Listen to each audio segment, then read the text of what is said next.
civilmedia.mk. Слободно, независно, отворено. Добре дојдовте во Цивил Прес студио. Дискриминацијата е навистина важна тема за нашето општество. Граѓаните често пати се соочуваат со неа. И во минатото, но и денес. Затоа со нас ја поканивме Весна Бендевска, која што е председателка на новата комисија за спречување и заштита од дискриминација. Добре дојдовте во Цивил Прес студио. Добре ве најдов, благодарам на поканата.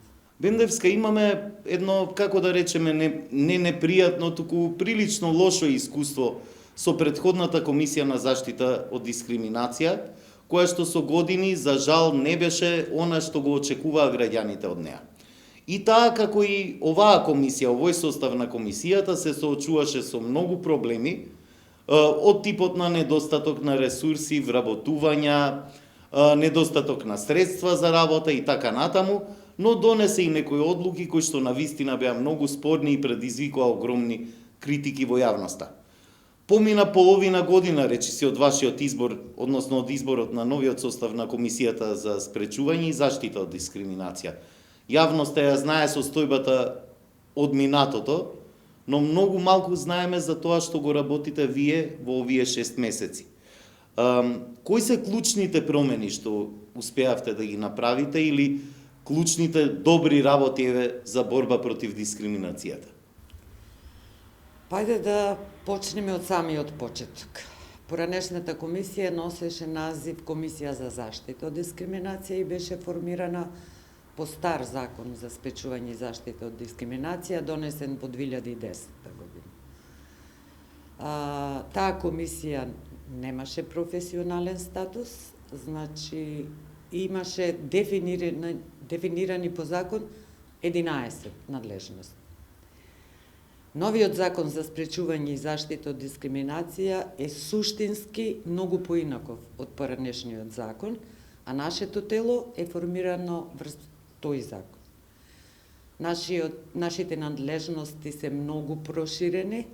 Овој пат ние сме задолжени не само за заштита од дискриминација, туку и за она што е можеби побитно, промоција на принципот на еднаквост и превенцијата како важен сегмент за обезбедување на правото на еднаквост на сите граѓани без оглед на нивните различности. Дали овие зголемени надлежности ви даваат и можност за повеќе резултати, да речеме?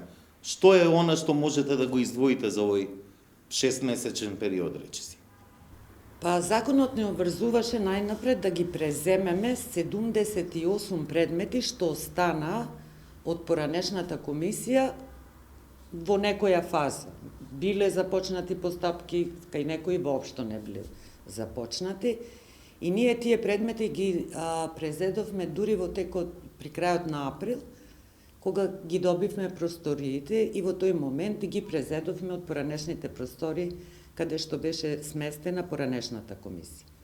Ги изработивме тие предмети, а до денес работиме нови 47 предмети за заштита од дискриминација.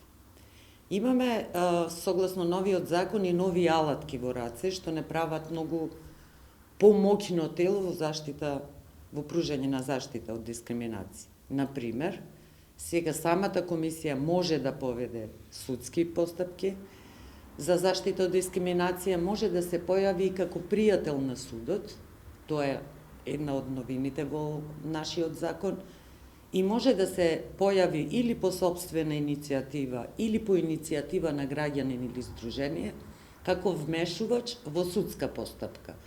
Комисијата само одлучува од чија страна ќе поддржува, дали на страна на тужителот или на тужениот. Сите тие нови постапки ние веќе ги користиме. Имаме можност да реагираме и по допрен глас. И тоа 2 пати веќе го искористиме.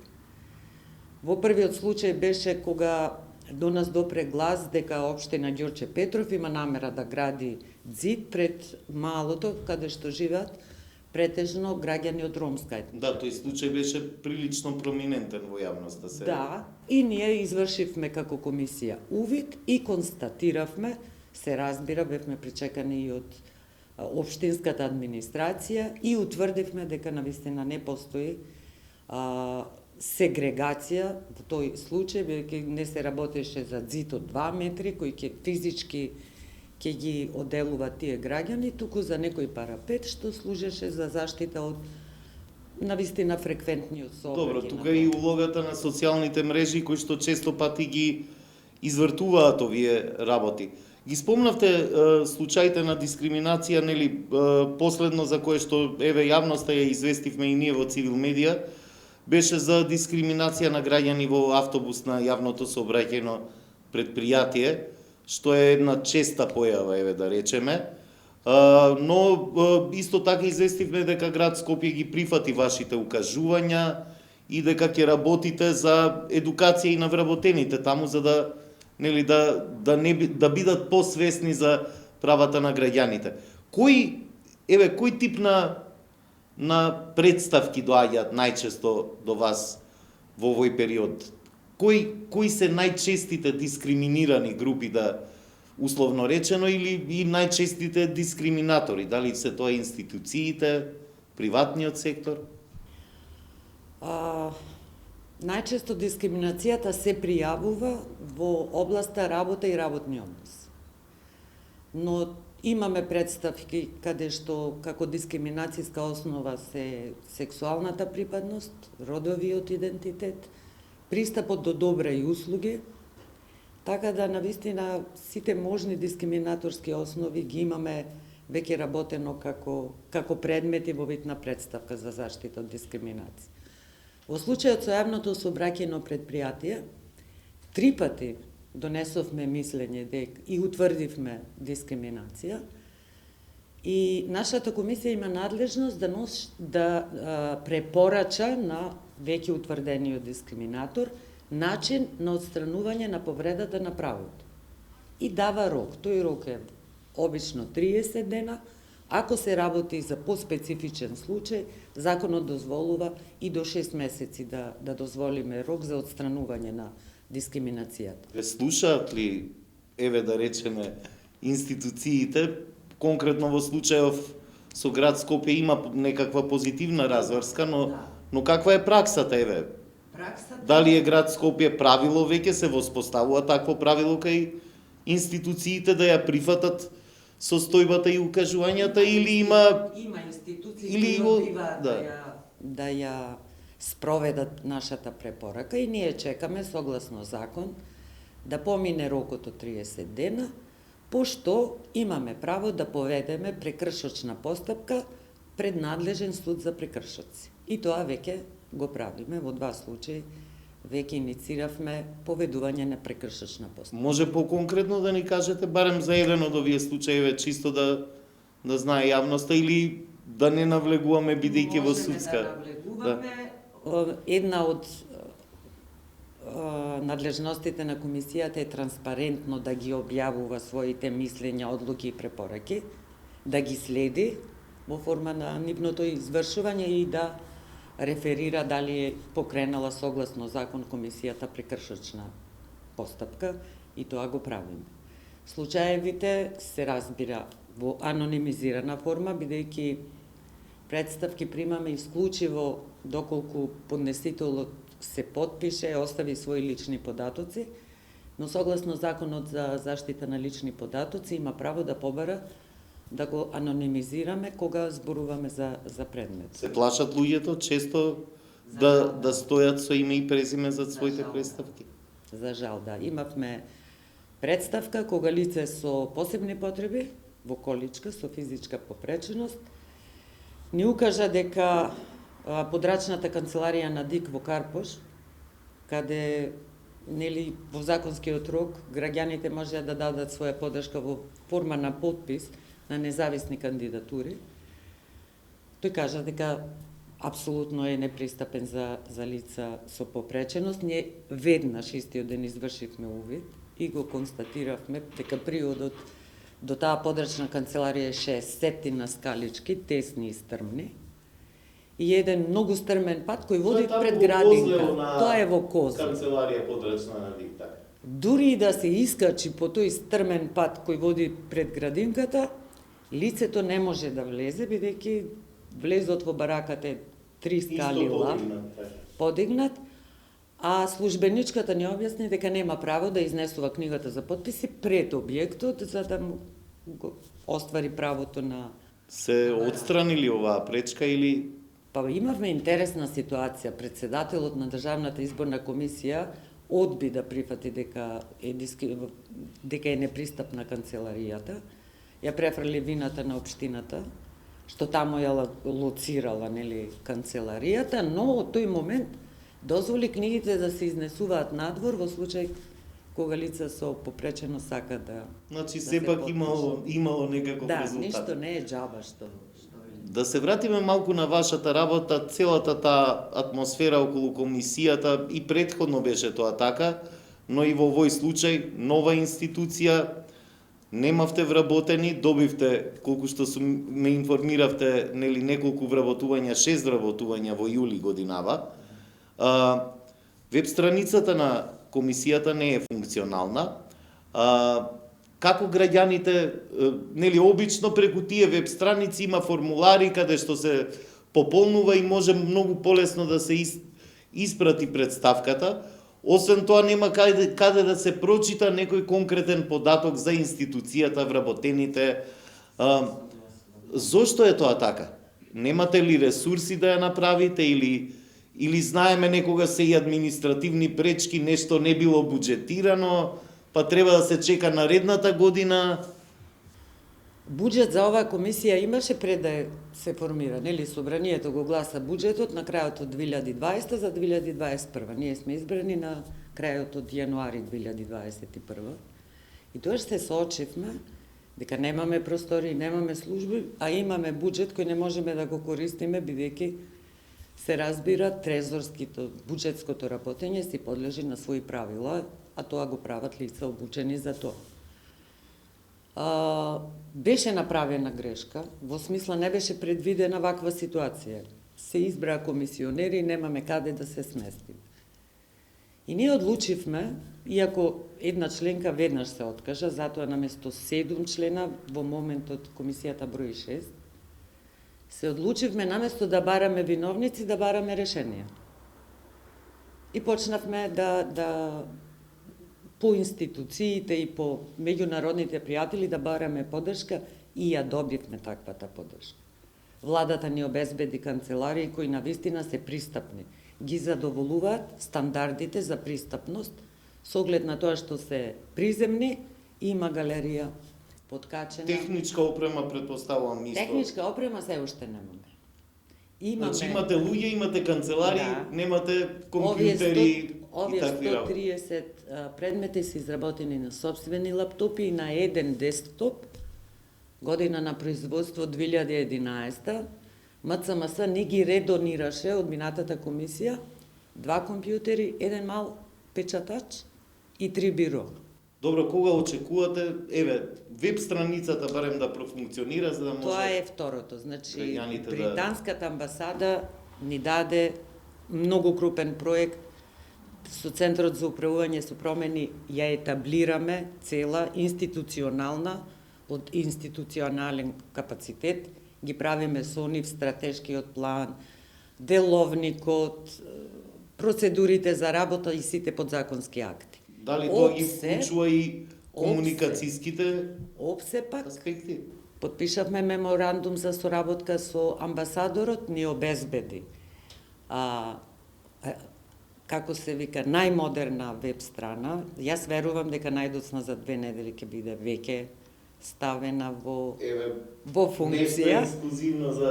И навистина за ќе имаме гледачите на предобра Facebook. дата база за работа на предмети, кој ќе е директно поврзана со веб страницата и на која граѓаните ќе можат по електронски пат да поднесуваат представки, го понудија модусот и начинот на кој ќе можат и свој подпис да стават, ние ќе треба само да ги провериме податоците и да работиме на предметите. Се добива еден впечаток дека малку ве има во јавноста. Нели, да ја тргнеме на страна оваа неможност да комуницирате преку веб страницата и така натаму, но дали е тоа поради тоа што медиумите ве игнорираат, не им е занимлива оваа тема, освен кога нема некој случај, Или пак имате активности, но не ве покриваат. Каде некои па велат злите јазици дека од кога ги избраа ништо не прават, уживаат таму. Каде е вистината? Па не би рекла, имавме одлична промоција на првиот квартален извештај. Го одржавме во клубот на пратеници, но во исто време уште два владини настани имаше во истите простори и медиумите повеќе ги покрија нив отколку нас. Политичарите им се поважни. Имавме добра посетеност, јас сум задоволна и тоаш ги презентиравме првите квартални резултати, сега го спремаме вториот квартален извештај, а се надевам дека ќе имаме со што да се пофалиме кога ќе го презентираме согласно закон и обврскание годишниот извештај за работата. И Колкава е бројката на пријавени случаи? Еве во овој период. До сега, еве кажувам, веќе изработивме 130 предмети. Каков е соодносот со претходната комисија? Па ако добро се сеќавам, тие работеа околу 60 на предмети на годишно ниво, меѓутоа има значително помали надлежности, а веројатно не би сакала да зборувам за претходниците, не сме нити нивни наследници, нити нивни сукцесори, така да... Ниту ќе работите по закон. Не работиме по закон, имаме поголеми алатки во овој момент за да можеме навистина да го промовираме, да превенираме и да заштитуваме дискриминацијата како повреда на правото на еднаквост на граѓаните. Што мислите, еве, вака од оваа позиција, веќе сте неколку месеци таму, се соочувате со сите оние административни бариери, од друга страна граѓаните доаѓаат, се жалат кај вас и очекуваат некакво чаре за нивните проблеми. Што мислите дека треба се промени во општеството, во институциите, во медиумите, за да се подобри кондицијата на општеството за борба против дискриминацијата? Широка општествена акција и вклученост на вистина на сите фактори, почнувајќи од медиумите, државни локални органи, многу голема помош имаме од невладините организации кои работат на ова поле, работат со сите маргинализирани групи и сето тоа не е доволно. По нашата стратегија како мисија и визија дефиниравме дека во една широка општествена акција ние сите ќе мора да дадеме свој придонес за да обезбедиме она што ние го викаме суштествена еднаквост. Тоа значи еднаквост на секој граѓанин во пристапот не само до услуги и добра, до здравство, до социјала, до образование, транспорт и врски. Кога ме прашавте кои лица се најподложни на дискриминација, тоа се маргинализираните групи. Имаме голем број представки за правата на ромите како популација, но и за лицата со попреченост, кои особено во пандемиски услови навистина се жртви на нееднаков третман и од страна на институциите и се разбира се оневозможени да го добиваат вистинскиот третман што го заслужуваат. Конечно, ние сме ја ратификували и Конвенцијата за правата на лицата со хендикепи и сме должни да ја спроведуваме. Господјо Бендевска, ви благодарам многу за ова гостување. Се надевам ќе се видиме наскоро и дека ќе имате успешна борба во справување со дискриминацијата, затоа што доколку сте вие успешни, тоа ќе значи и помалку дискриминација во општеството. Ви благодарам на поканата. Знаете како. Навистина чувството дека сте решиле една неправда, еден случај е возвишен.